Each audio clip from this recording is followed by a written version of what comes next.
que vamos, minha gente. Nesta sexta-feira, enfim, teremos o apito inicial para mais uma temporada de Premier League. A primeira da história separada em 2 capítulos, interrompidos por uma Copa do Mundo. É claro que por ser inédito, a gente não sabe os efeitos dessa Copa no Catar, no meio da temporada europeia, mas eu suspeito que ela possa ajudar um pouco mais os times menos ricos, portanto com menos jogadores envolvidos na Copa do Mundo, enquanto os times maiores verão seus jogadores se desgastando mais e potencialmente se lesionando, os times com menos jogadores envolvidos na competição vão poder viver uma mini pré-temporada no meio da temporada, então seria o que? Uma mini per-temporada?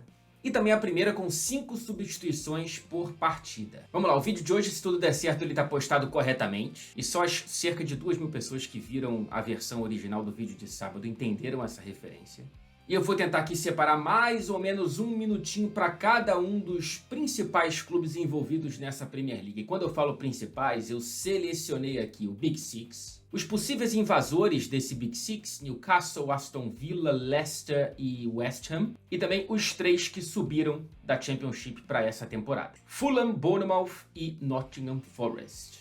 E eu também vou me sujeitar a palpitar as possíveis colocações finais desses times na tabela. Lembrando que são 7 vagas europeias para equipes inglesas, da primeira a quarta colocações Liga dos Campeões, quinta e sexta Europa League e sétima Conference League. Em teoria, uma das vagas da Europa League vai pela Copa da Inglaterra e a vaga da Conference vai pela Copa da Liga Inglesa, mas na prática isso muito dificilmente vai se confirmar. E aí essas vagas vão sobrar, como na temporada passada, para a tabela da Premier League. Show? Lembrando que eu já fiz vídeos me aprofundando um pouco mais em alguns dos times que aqui serão citados. Então eu vou colocar um card aqui em cima toda vez que isso acontecer, toda vez que esse for o caso, combinado? Vamos então por ordem alfabética e deixando os 3 que subiram para a Premier League lá para o fim. E portanto começaremos analisando rapidamente o Arsenal. O time que busca enfim mais consistência, mais maturidade e deu todos os sinais positivos que poderia dar nessa pré-temporada. Esses sinais positivos acho que se personificam principalmente na figura do Gabriel Jesus. Novo contratado, novo camisa 9, 7 gols marcados em 5 partidas da pré-temporada, fechando com um hat-trick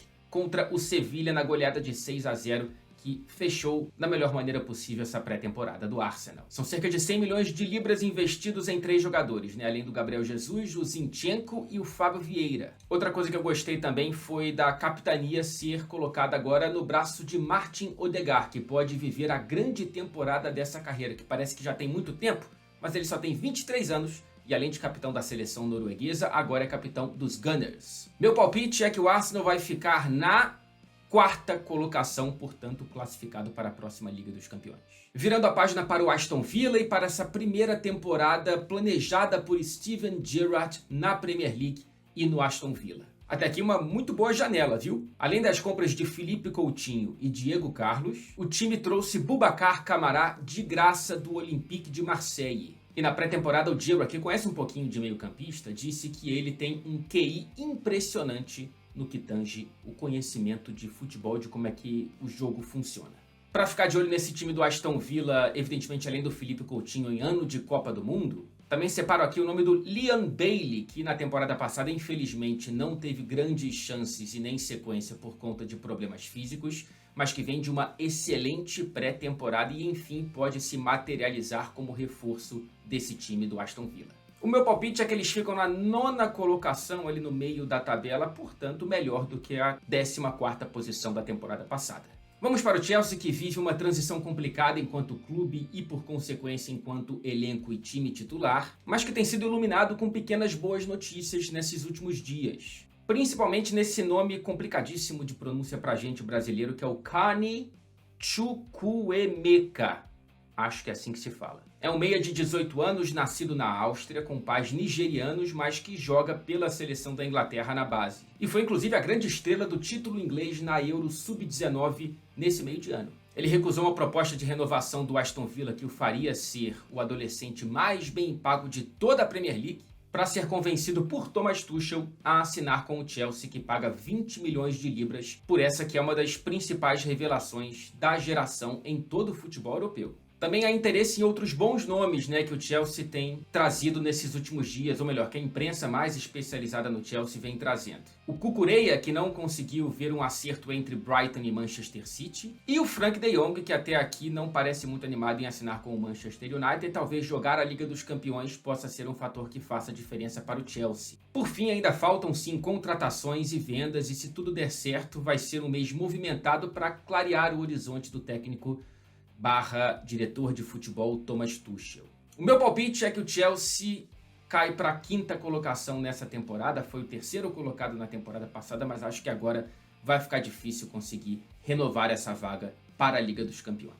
Vamos para o Leicester do Brendan Rodgers, que mesmo com vários jogadores lesionados por grande parte da temporada passada, e jogadores relevantes como Jamie Vardy, o zagueiro Fofana, Ricardo Pereira, entre outros, mesmo assim o time conseguiu terminar a Premier League na 8ª colocação. E chegou às semifinais da Conference League, caindo apenas para o time que terminou como campeão, a Roma de José Mourinho. No entanto, por incrível que pareça, até esse momento em que eu gravo esse vídeo, o Leicester é o único time das 5 principais ligas da Europa que não fez nenhuma contratação até aqui nessa janela de transferências.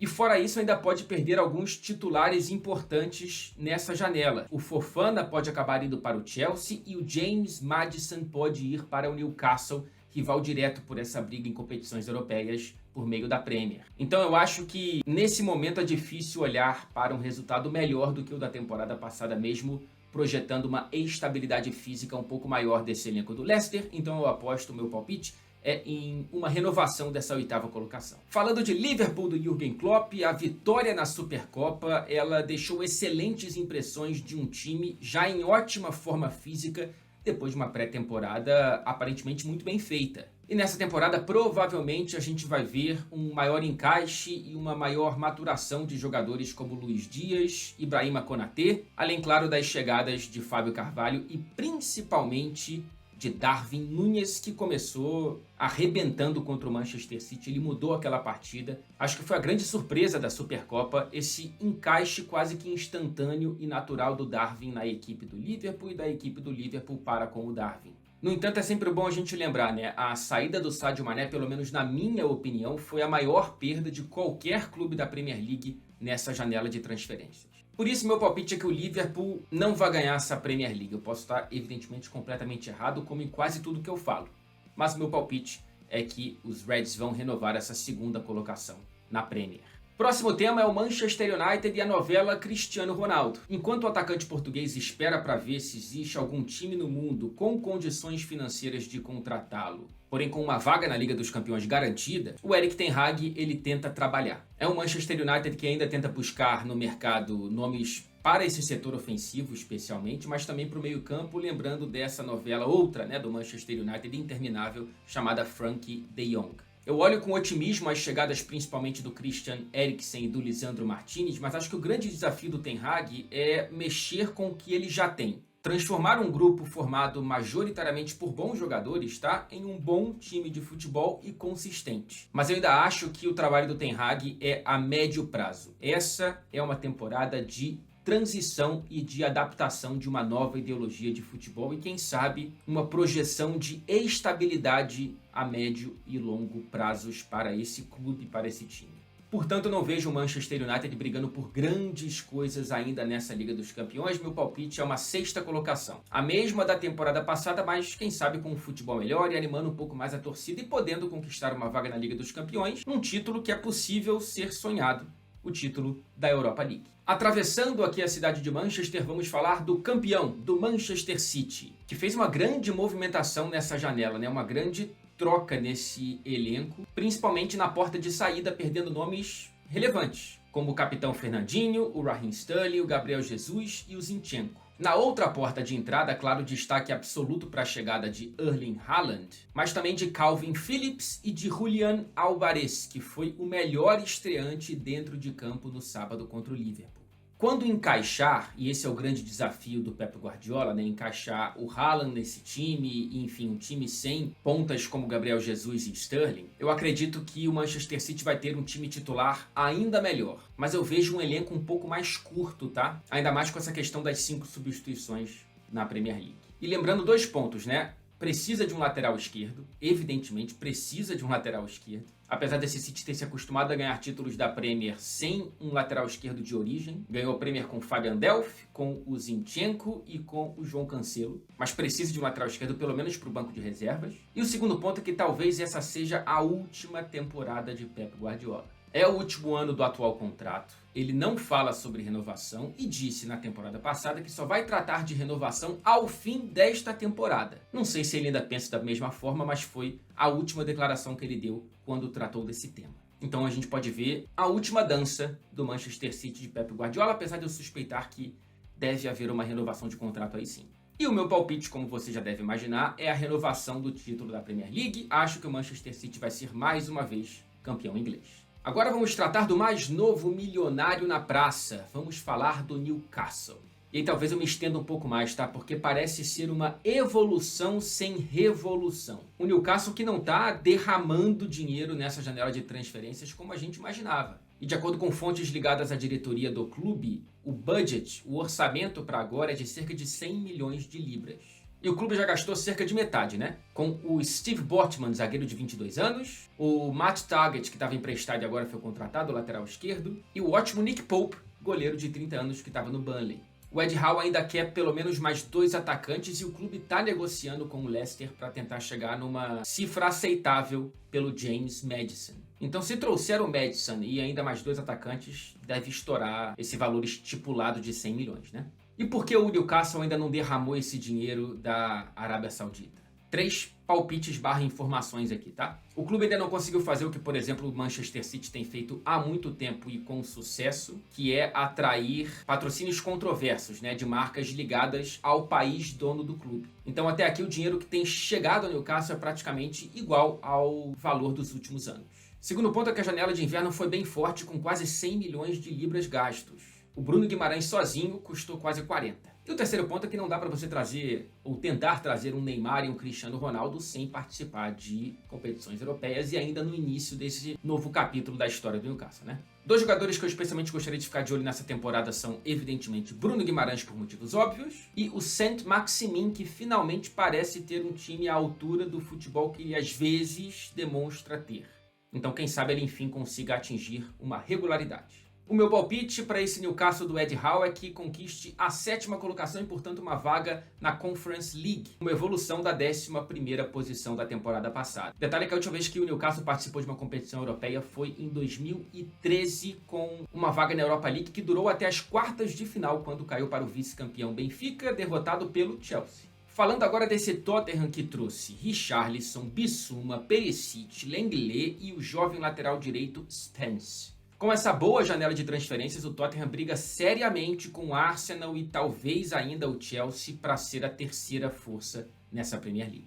Pela primeira vez, o Antônio Conte ele planeja uma temporada no Tottenham e cada dia com ele pode parecer o último, né, dependendo do humor do treinador italiano, que é um dos grandes técnicos do futebol europeu. E agora tem material humano para fazer do Tottenham um time perigoso, um time que pode começar a lutar por grandes coisas. Acho um candidato bastante razoável para pelo menos um título de alguma das Copas Nacionais e para, enfim, sair dessa fila, sair desse jejum sem taças. Meu palpite para o Tottenham dentro da Premier League é a 3ª colocação.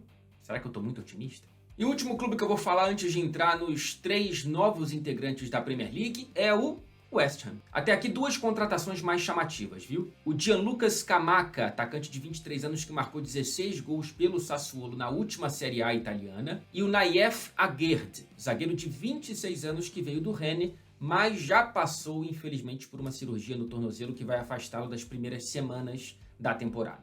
É um time que vai jogar a Conference League, o que pode vir a ser um problema quando você olha para essa temporada já muito compacta, especialmente por conta da Copa do Mundo. A grande vitória do West Ham, pelo menos até aqui nessa janela de transferências, parece ter sido a manutenção do excelente, excepcional Declan Rice. Mas eu acho que o West Ham vai cair e meu palpite é para a 9ª colocação dessa Premier League, brigando ali pela 8ª vaga ou talvez pela 7ª com Leicester e Newcastle. E agora um comentário rápido sobre os 3 novos integrantes da Premier League que sempre chegam com a sombra do rebaixamento já os assolando. E os números mostram que isso faz sentido. A última temporada da Premier League que nenhum dos 3 novos integrantes caiu foi 2017-2018. Nas últimas 4 temporadas dos 12 clubes que subiram, 7 caíram logo na temporada seguinte ao acesso. Norwich e Fulham têm representado muito bem essa categoria, né? E essa tendência ioiô. Olha só, em 2018-19 Norwich subiu, Fulham caiu. 19-20 Fulham subiu, Norwich caiu. 20-21 mais uma inversão de papéis. E na temporada passada o Fulham sobe e o Norwich desce. Começamos então falando rapidamente sobre o Fulham, campeão da Championship, marcando 106 gols. E quase metade deles marcados pelo artilheiríssimo Mitrovic, que estabeleceu um novo recorde para a artilharia da Championship, marcando 43 vezes em 44 jogos.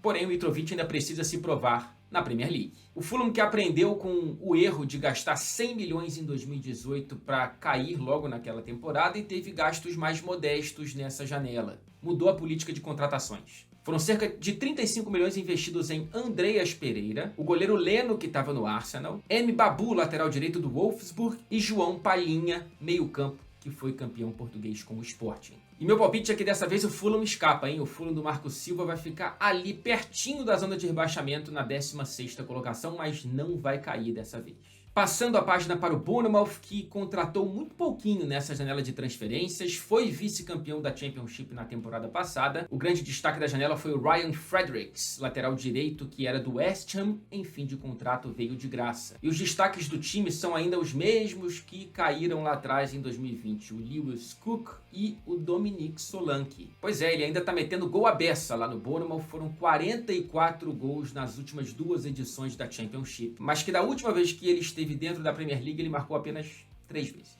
Me parece um seríssimo candidato ao rebaixamento e minha previsão é que o Bournemouth termine com a lanterninha na mão na 20ª posição. E por fim falaremos do Nottingham Forest, de volta à Premier League pela primeira vez desde 1999, mais de 20 anos sem o bicampeão europeu dentro da principal divisão do futebol inglês. E o Forest abriu o bolso para tentar ficar na Premier League, quase 100 milhões de libras investidos até aqui. E foi uma revolução, tá? São 12 contratações e dos 14 jogadores que participaram da final dos playoffs contra o Huddersfield Town, metade deles, 7, saíram do clube. Lembra um pouquinho o que o Aston Villa fez quando voltou para a Premier League em 2019 e para eles deu certo. E aí são 3 destaques das contratações do Forest para essa temporada, tá? Taiwo Awoniyi, atacante nigeriano de 24 anos, valor recorde da história do Forest, 17,5 milhões de libras, marcou 15 gols pelo Union Berlin na última Bundesliga. E aí 2 nomes do Manchester United, o Jesse Lingard, que vem de graça depois de fim de contrato com o clube que o revelou para o mundo do futebol, e foi de Old Trafford que também veio o Dean Henderson, muito bom goleiro, emprestado pela 6ª vez na carreira e que vem de uma temporada em que ele ficou bastante encostado no Manchester United, inclusive andou reclamando bastante disso em entrevistas nos últimos dias. E aparentemente também virá o Gustavo Scarpa do Palmeiras em janeiro para esse time do Nottingham Forest. Então meu palpite é que o Forest fica, tá, na Premier League, e eu revelo um pouquinho de torcida aqui também, tá? Eu tenho o meu coração um pouco mole para a história do Nottingham Forest e eu acho e espero que se mantenha na Premier League, acho que fica na 15ª colocação. E assim fechamos esse vídeo que acabou sendo um pouco mais longo do que eu previa, mas eu espero que ele tenha coberto as principais áreas e os principais pontos que te interessam, no fim das contas, você que é importante aqui, né? E não eu. Por favor, comenta, diz o que você acha, quais absurdos eu falei, liga para o 190, fica à vontade, a casa é sua, até a próxima.